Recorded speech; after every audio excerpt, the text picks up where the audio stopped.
At the end of secondary school, when it's time to go into higher education, more and more young people are dropping out.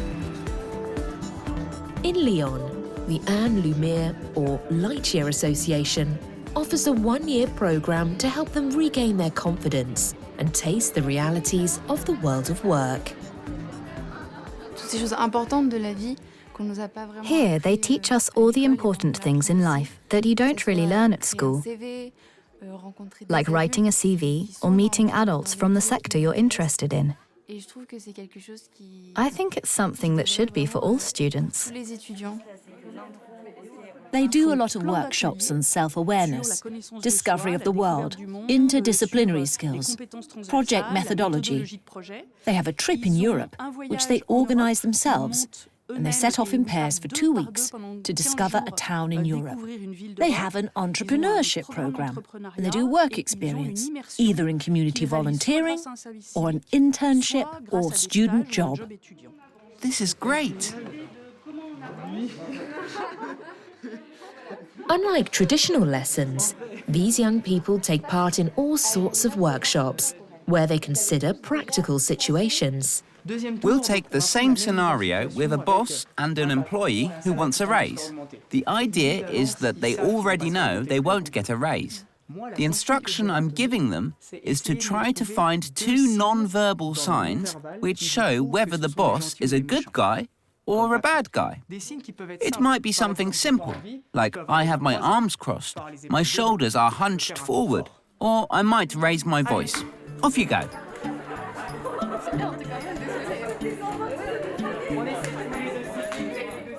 What strikes me most is the lack of knowledge of their needs. Young people find it difficult to say what their fundamental needs are. That's why we coach them in naming my fundamental goals. What do I want apart from a home and a family life? What do I want to achieve? The second thing is the lack of knowledge of their strengths. That's why we talk about needs. When we ask simple questions like, what are my strengths and weaknesses?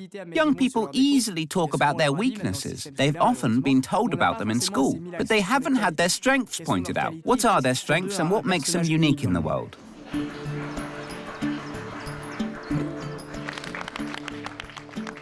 Throughout the year, one of the goals is to undertake an entrepreneurial project linked to sustainable development. In our entrepreneurial project, we're making a board game on the theme of ecology. This is our latest prototype. Once we've chosen our town and we're the mayor of the town, the aim is that our chosen town must be as clean as possible. So we have 4 possibilities for improvement. So there's water, energy, waste, and transport. So you have to get these 4 installations up to level 3. And once my 4 installations are at level 3, I've won. From concept to launch, it's the young people who manage every stage of their project. Okay, we'll start with that. In this light year, I know I've learnt things that are going to be useful to me, and I think it's also important to understand the meaning of things we do.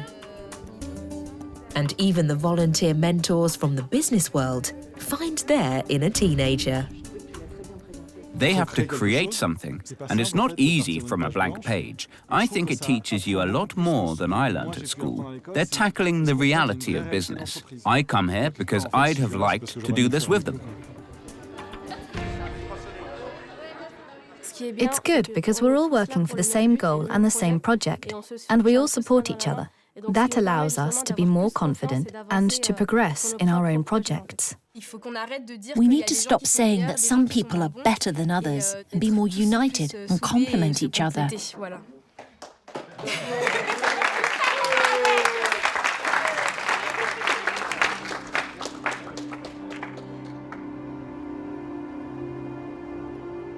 There's nothing like practical experience to discover one's potential. And there's no need to wait to be an adult. Organizations like Dream Makers and Entreprendre pour Apprendre allow Year 10 students to create mini-enterprises, as they do here in Aires-sur-la-Lys. Axel and Adrian, what were you working on? We were looking at the production costs of the nose clips and badges, and then how much that would make him profit. David and Ethan, you were doing market research? We've been finding out how much nose clips, mask clips and badges sell for. In nose clip and mask clip production, we're going to launch the first nose clips. And we're going to tweak the mask clips a bit because there was one that broke when we tested it.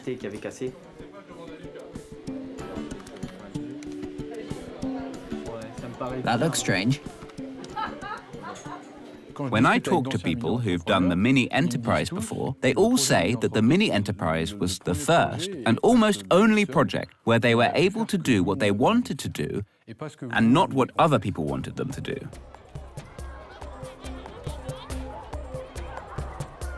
Every year, students who want to take the Mini Enterprise option have an interview with the teachers. But in 2020, the team had to be selected in accordance with the health restrictions. We contacted the students digitally. If you want to apply for the Mini Enterprise, send us a video. You have 1 minute. The only instruction is, why do you want to take part in the project? Tell us about yourselves. Good afternoon, it's 1 o'clock. Breaking news, a student from Jean-Georges School tells us she's applying to join the Mini Enterprise. I like social networks and what you can do on them. We got about 20 videos back, very original, sometimes touching. Some said, since I've been in the school, I've seen the Mini. I've been here for 4 years and I want to do the Mini. And there were others who did a whole video production. There were some pretty funny ones. You've got it, I'm an all-rounder. I think the project is perfect and I've got good ideas. I'm feeling good. Long live the Republic and France. Long live Jean-Georges and the Mini Enterprise. This year, the students have decided to promote disability sport. They're making and selling badges, nose clips and mask clips, with the ultimate aim of buying an adapted wheelchair for the town's tennis club. A wheelchair costs about 7,000 euros, so it's very expensive. We'll really need to make a lot of profit to pay for it. In the Mini Enterprise, I'm in charge of communication, so social networks. So we set up on Instagram, Twitter, Facebook, TikTok, and our aim is to get ourselves known on all the networks. So we've subscribed to several accounts like Roland Garros and well-known players to get ourselves known as much as possible. What did you write here? In playing wheelchair tennis. To help us in this project, follow us on social media. There's communication, production, there's events planning, budget. One thing that won't last long is the market research to find out how much a nose clip or badge might cost.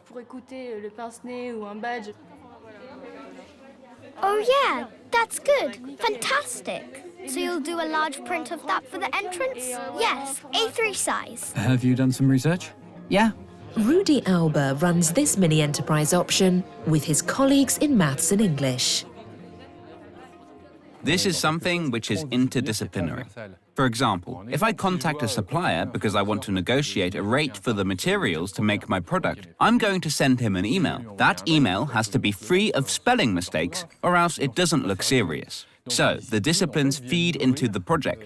If I work on a budget and I have to calculate the cost price in order to work out the price I can sell a product for, I'm going to use mathematical tools and specific software such as spreadsheets. How much have you got left? We've finished this and we have to do this. I think it's great because we learn to work in a team. We're creating a project, and I think it's brilliant that we're helping people as well.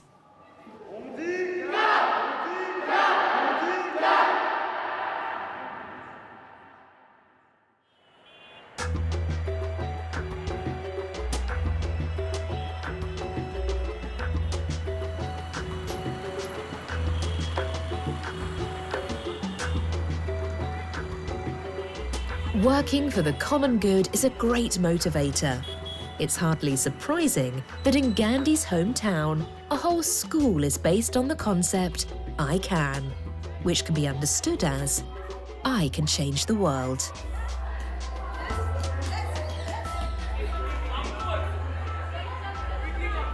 With exceptional results, Riverside School is considered to be one of the best schools in the country. Each day here starts with a surprising ritual, which brings together pupils and teachers. The form is never the same, but this moment of sharing doesn't change. What we're having is what we call a key stage conglom, where multiple grades come together to spend time with each other, to get to bond with each other, right? And also for them to see the teachers in a different light. So us rolling with them, us jumping with them, it breaks the ice and it brings the teacher and the student closer.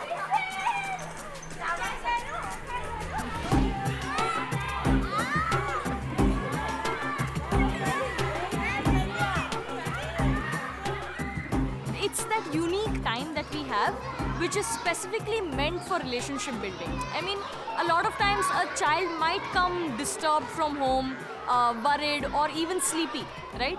And you immediately get them into academics, it doesn't make sense. Sometimes it doesn't register, sometimes their heart is not into it.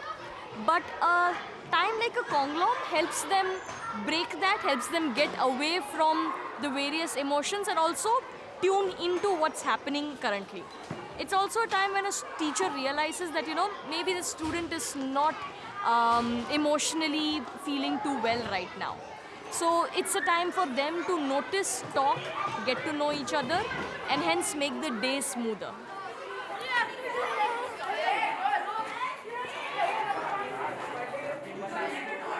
We have a lot of congloms that we do in the beginning of the day, where it's not about academics. It can be inside the classroom, simple things as discussing about the news, what's going on, to something like this, where you come on the playground and there's a small activity planned out. We're going to be breaking ourselves up into 4 groups in 4 corners, okay? And then the task is each group will be handed over a ball. All members are blindfolded. Only the last member, who can be the guide, has his eyes open. He or she has the eyes open, but cannot speak. Okay, I'll be the last person. You guys stay in the middle. Exactly. So if you want them to go right, tap them on the right shoulder, left shoulder. One tap means stop, double tap means drop the ball. Okay?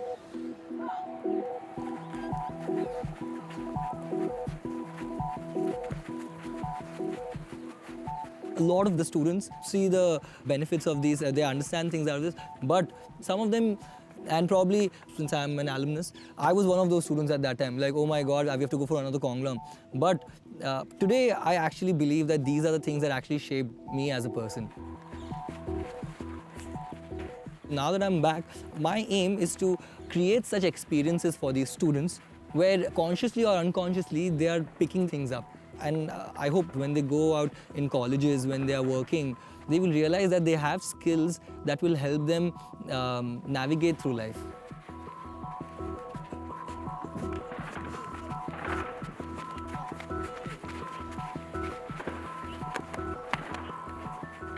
Yes, we win. Okay, your first response, reactions, what? Yes, Misha. I was a guide and I kept giving the tap to turn, say left, and she kept going the opposite direction. So I get very, very confused, right? And it was very frustrating because I can't tell her, why are you going right? I just have to keep furiously tapping. Okay, anybody else? I think it was kind of disorienting because we were just getting the tap, so we didn't know where exactly we were going. So I think that was the biggest thing, where even though you're not knowing where you're going, you just trust the person who is tapping and know that they will give you the right direction. Great. Nice to hear that, yeah? And what I am able to see is great trust between all of you. The trust that I can follow any instruction that we have set and we will reach our goal is very, very important. Thanks a lot. Ma'am, blindfold? Yes, blindfolds.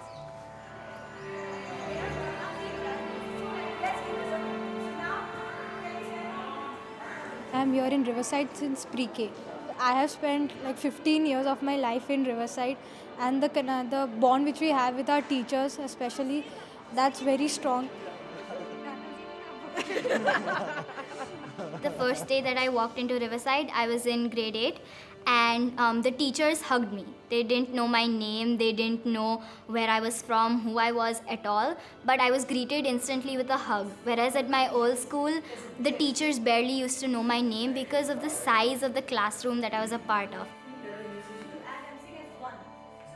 Here at Riverside, we sit together as a class, we have lunch together, teachers sit for lunch together with the kids.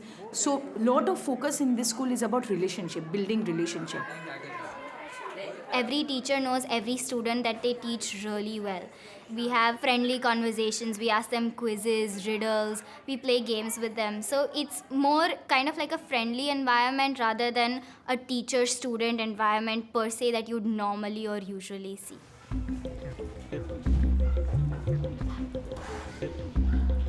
In this climate of trust, they've established a practice that it would be hard to imagine elsewhere. I'm giving the feedback to the teacher, like what she should work on, what she's good at. Begins and ends classes on time, so pretty much always.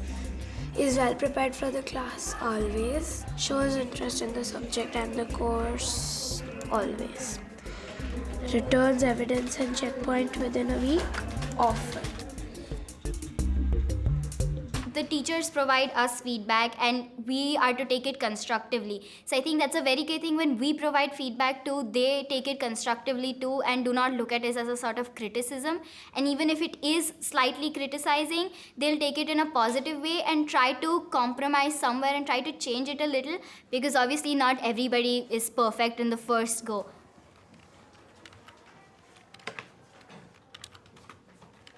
I think ma'am should improve in not telling all the answers straight away, like what is the function of respiratory system.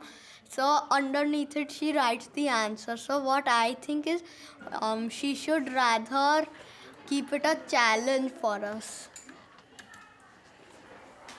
Sometimes the worksheets ma'am gives are really simple and they can be like more challenging, not interesting.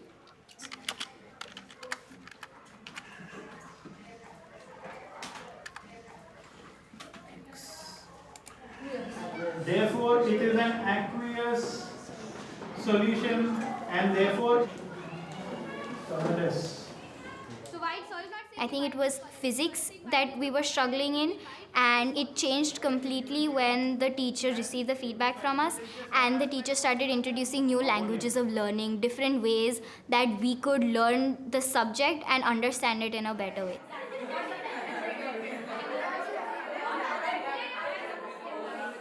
One of the reasons for the success of Riverside School is that there is no competition between pupils. Grades are only given in national exams. All the kids are different. They don't understand at the same level when the concepts are being taught or at that. Sometimes they miss out for something else also. So what happens is, to bring them to on the same level, we use this idea of group work.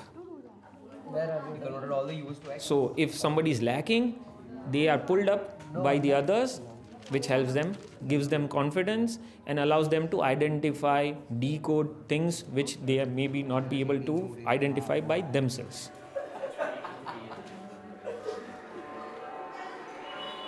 The openness to communicate with each other is one of the most crucial factors here, which has not led the kids to be like any other regular school saying that, okay, fine, let's fight. So it's a very different culture in respect to how they are talking with each other, how they are sharing their ideas and how they are bringing their own value system to the plate. When you're doing the group work, it's not about somebody's trying to put you down, but they're trying to show you your mistakes where you will not make it again. And that feedback which is taken is very critical. So that sense of camaraderie also happens, and respect for others also is taken into consideration. I have not seen this in any other school. Group work, taking help of peers, buddy interaction, all of this they've learned right from the beginning. And it gives a sense of confidence that I'm not alone. There are people along with me to take me forward. And the results are excellent. Last year, one of Amit Dixit's students was recognised as one of the best maths students in the world by the University of Cambridge.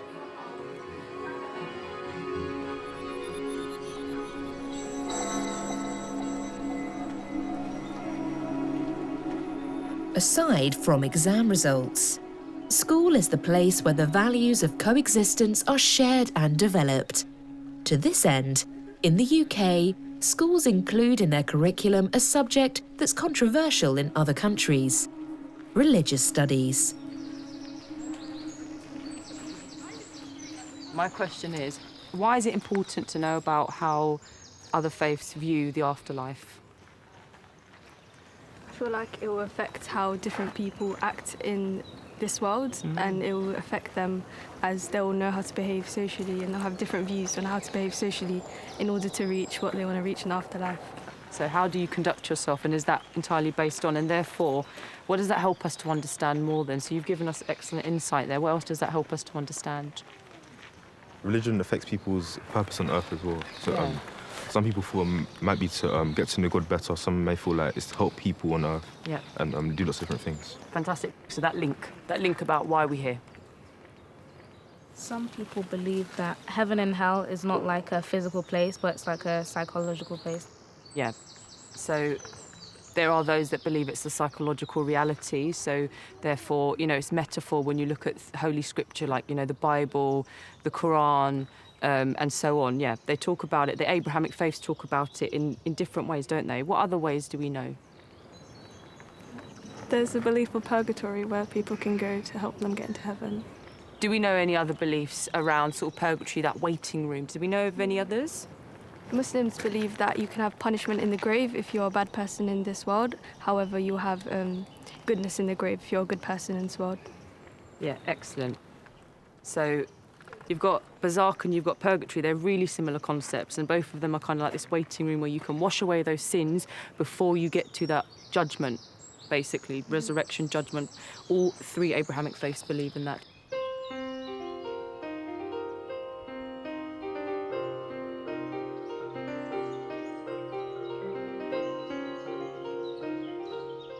Coming to a cemetery is really interesting for what I teach my students, because it actually incorporates so many of the topics that we study. So we look at things like self, death and the afterlife. These are huge topics, and so coming here makes it more tangible. There's, gravestones all over the place, so it really brings to life what we're learning, and it allows for them to discuss in a sort of free environment.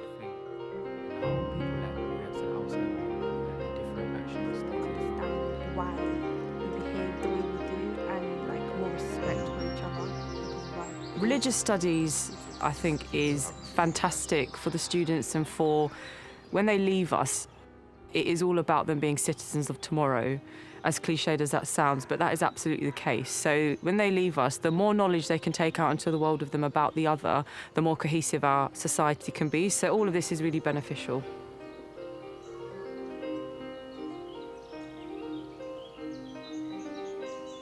How would you say RS impacts your wider life?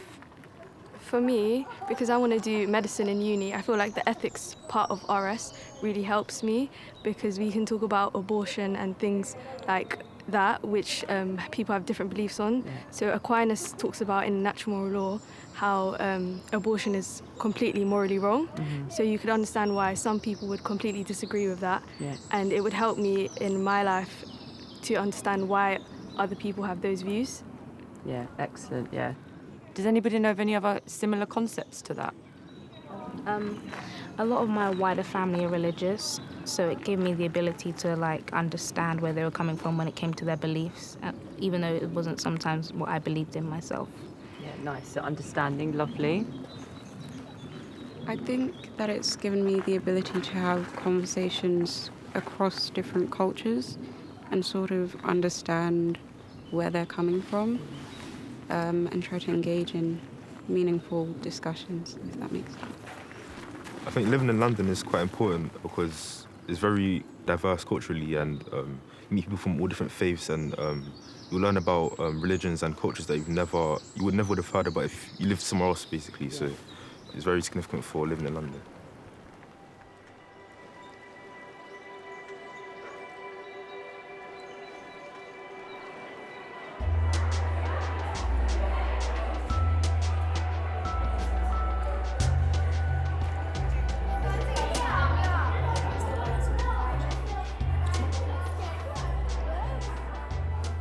At Riverside, the psychology teacher runs mindfulness lessons to help develop self-awareness among final year students.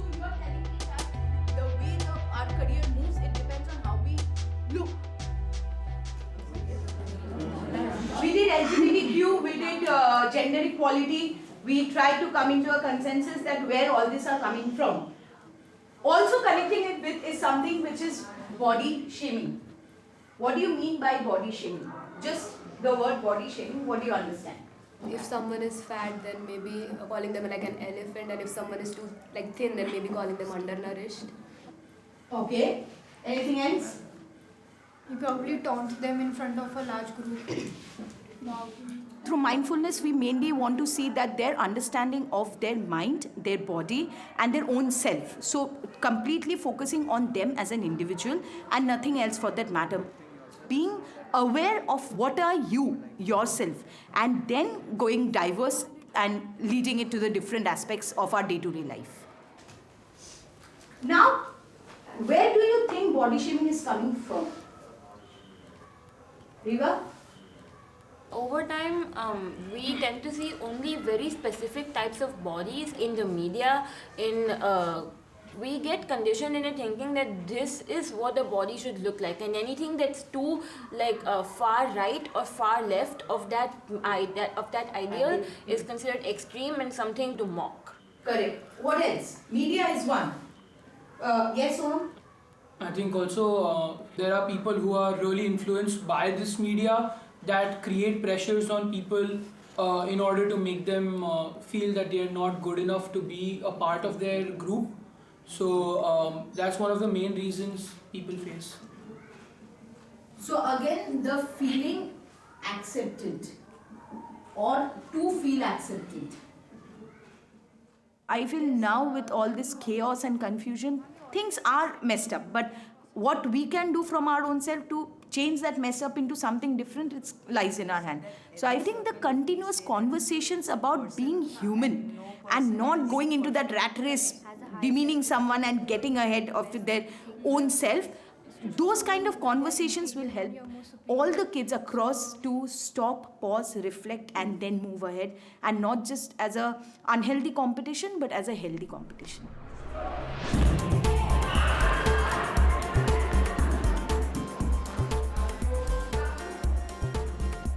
Even in sport, the spirit of competition isn't acceptable at Riverside. The idea is to learn to make progress together.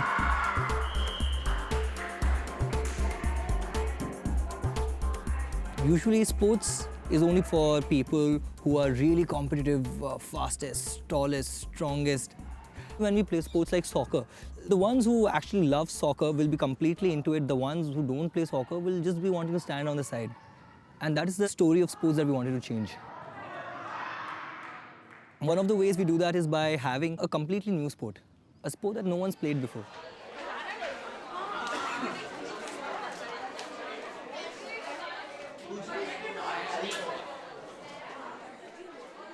Now, the objective is, by the end of time, and I won't tell you how much time because then you guys become very smart, okay? So, by the end of time, the other team, the other zone should have more smiley balls. That's it. That's it. Okay? So team 1 here, team 2 there. Let's go. Let's go. I'm giving you 1 minute to strategize. Make a strategy if you want. Come up with one.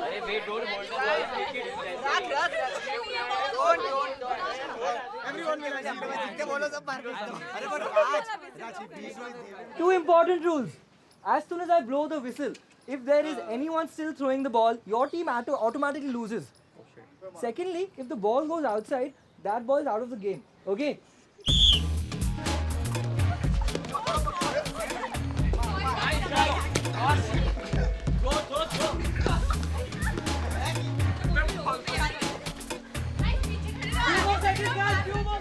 When we have such sports, no one knows how it's actually going to be like when they play it for the first time.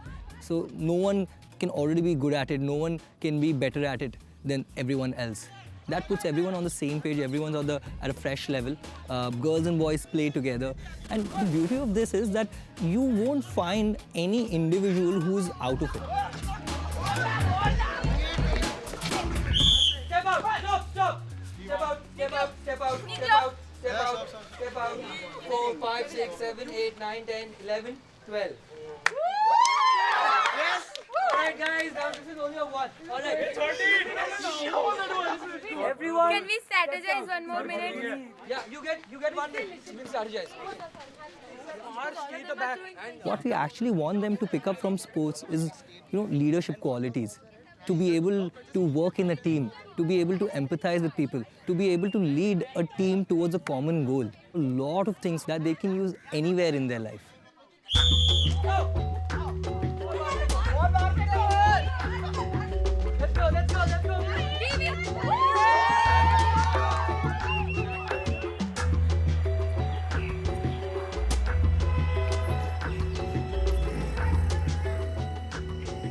Behind the slogan, I can, there's a real desire to work to change the world in a practical way. So, from Year 9 onwards, pupils from Riverside School engage in community activities.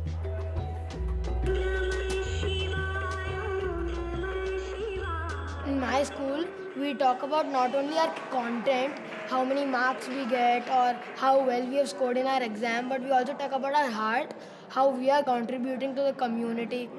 So we have something called persistence, where we have different initiatives and we go to different places to spread happiness. Today we'll play 3 games. We'll start with Skittles, then we'll play Shoot the Cups, and we'll finish with Bingo. Let's start with Skittles. Who would like to start?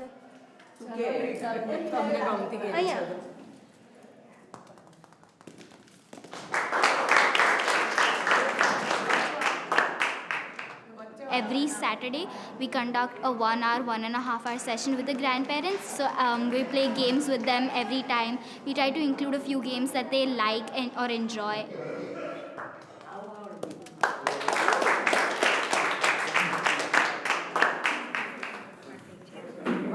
Aim for the pin that's right in front and throw the ball straight.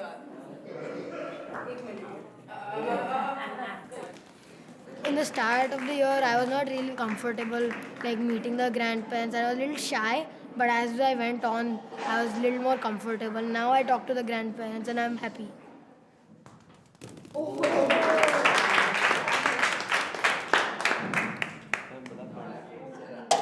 We eagerly want when the students come because we forgot our age with them and enjoy the 1 hour of the Saturday. We forgot everything.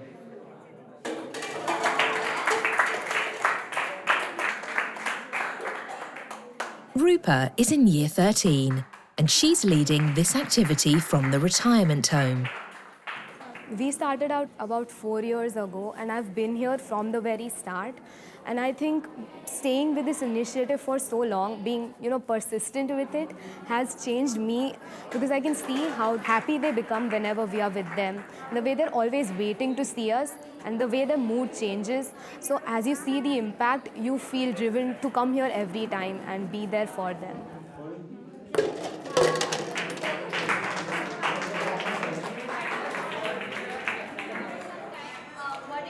After each session, the students get together for a joint appraisal,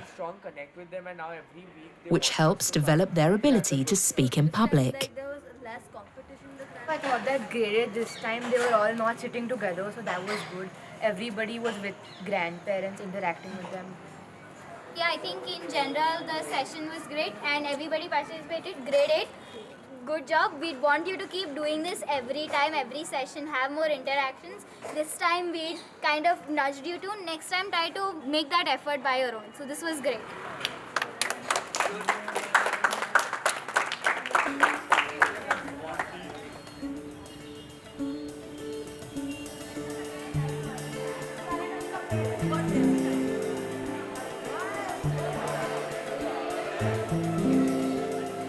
It's the end of the year. This morning, the students are presenting an assessment of their community actions to representatives of charitable organizations. To share a small anecdote with you, there is this one grandmother who's told us that there are times when she just does not want to continue living, but then she remembers that we come and we are there for her. We go to her room, we invite her because she does not really like coming for the sessions, and then when we see that she's specifying that she wants to sit with this particular volunteer, we see the impact that we are making. In general, all the other grandparents too, if we miss 1 or 2 sessions, the next session we go, they'll come up to us and say, where have you been? Did you have exams? If we say we did have exams, they'll be like, how did they go? They better have gone well. And it's generally how a conversation that you'd have with your grandparent at home, and that's the kind of relationship or the impact we've been able to have at Suvarna Mandir.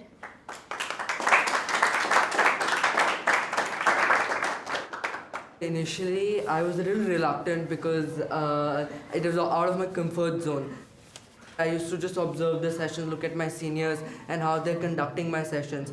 But once I missed a session due to my health, and I came the next Saturday, one of the grandmothers came up to me and she asked me, why didn't I come? And she was concerned. And that showed me that how my presence is valued and it is felt there. And that is why I actually look forward for going to Suvarna Mandir on Saturdays. So.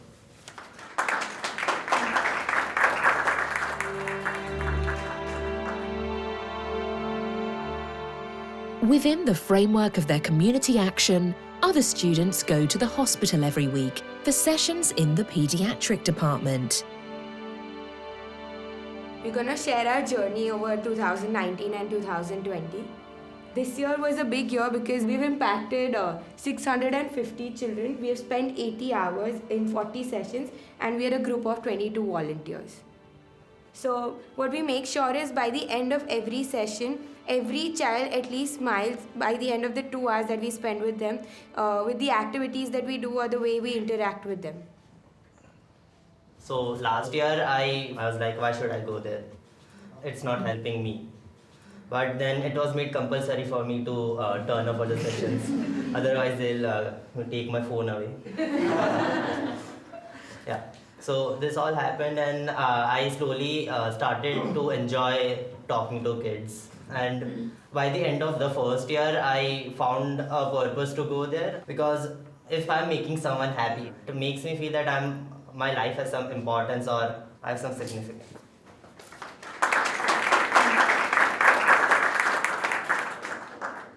You talked about the change that has taken place within you, which is very important. But what about other changes? Obviously, the children, there must be some change. But have you found some impact with the staff of Civil? Do they understand what you're doing? Are they welcoming? Are there any resistances you've been able to get over? Because we bring the kids all together, make them sit on chairs and then conduct the session. The nurses that sit in the ward, they didn't want that to happen. They were like, आपको खेलना है या खाना देना है तो आप उधर ही जाके कर लो उनके बेड पे और फिर आप जा सकते हो. But now that they see that the kids actually enjoy with us, so whenever they come, they also try and get involved in the session that we take, and they have fun with us as well. So next year, but have equally good sessions similarly. Thank you so much for being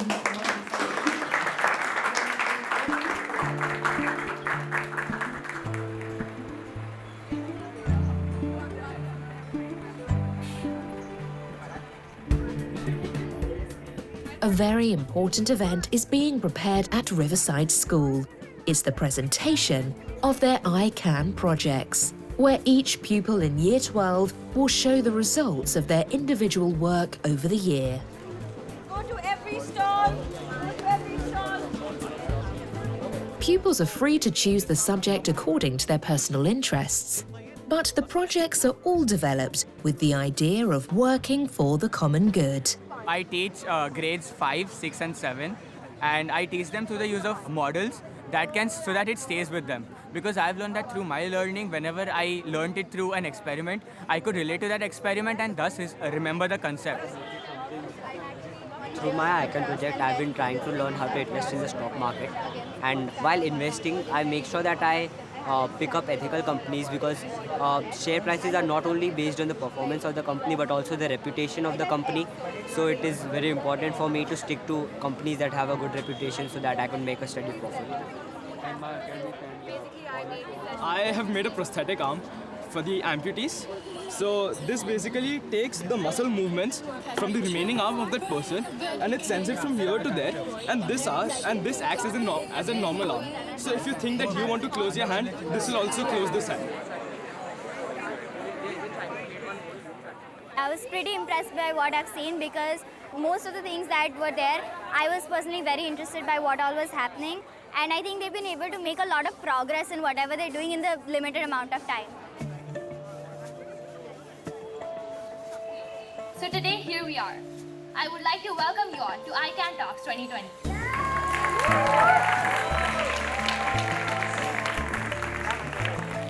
I have learned about the immense amount of planning. Because they are doing real-world projects. Our children have faced rejection. They have faced prototyping. They have faced that they have to go and make presentations. They have faced timelines and deadlines. All of that is real stuff. And all of these skills eventually land up in their academic program. Most often we say, children are the future, and when they graduate, and we forget that today we've missed. So the expectation from all of us is that every day is an opportunity to make a difference, to add a little bit more, to be a little kinder, to learn a little bit more, to be more mindful, so that when you build over years, you graduate believing, yes, I'm here for a purpose. And the purpose is not just going ahead of you, the purpose is to add more value to the world.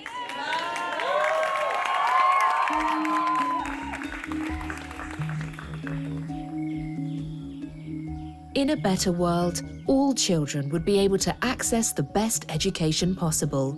But some countries can't afford to provide schooling for the youngest children. In Cambodia, after decades of war, over 50% of children don't finish primary education.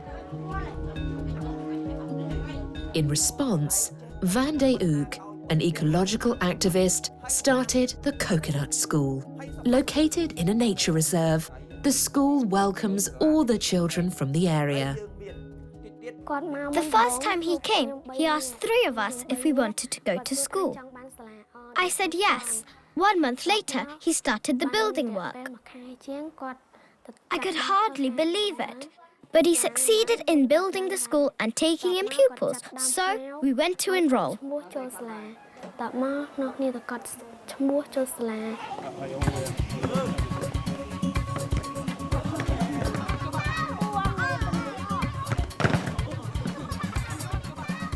As Van de Ook had no money to start his school, he built it himself from recycled waste products. The building is 5 by 10 and height is 6 meters. We calculate we need 20,000 bottles to complete the buildings. And it's a great wall from the truss. Because if we spend money with the concrete, we might spend 20 times of the bottles. But we spend a bottle, it's less than $100. So we stay in the poor country, are developing, so we have to go with the smart way. Van de Ook has designed the whole school on that basis. So old tyres serve as walls and also a playground, while cans and bottle caps become the raw materials in various artworks. It means he can cope with difficult economic realities whilst making the children aware of environmental challenges.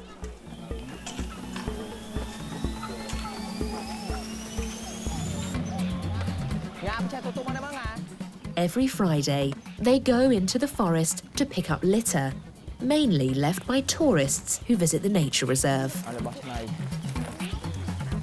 The Coconut School doesn't charge fees, but pupils must take part in the litter picking and at the same time, the enlargement of the school.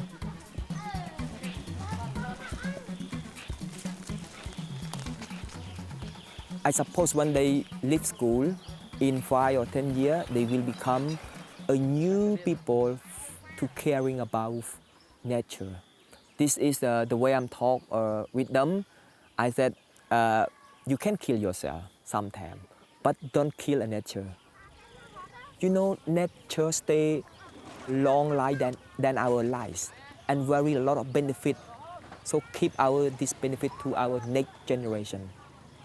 I still dream about my student will become a new people to this earth.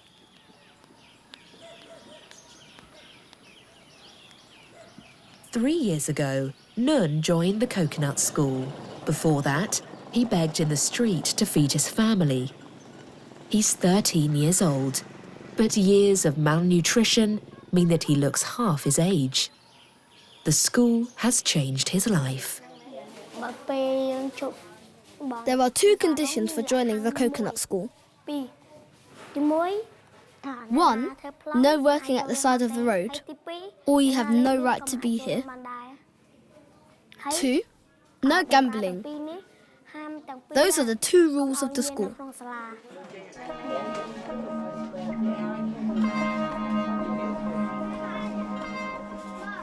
The school also gives the children a proper meal every day. It's essential for working well. As for the teaching itself, the Coconut School benefits from a lot of volunteers. How are you this morning? I'm fine. How are you doing this morning? Volunteers teach the children maths, IT, Khmer and English. The essential subjects for working in the tourism industry, which is the economic driving force of the country. For this exercise, Nun must copy the English words appearing on the screen as quickly as possible. It's not an easy task when it's a foreign alphabet.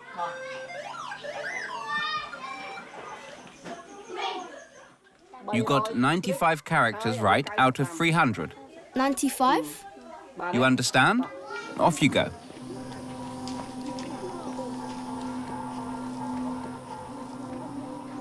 When he doesn't go to see his parents at the weekend, Nun acts as a guide and shows tourists around the nature reserve. The tour always ends at the Coconut School, which is a mini museum of ecotourism. And Nun is the spokesman for the school philosophy. This is our new classroom, because Uncle Vande is starting more classes in Khmer. Everyone lends a hand here, and so do I.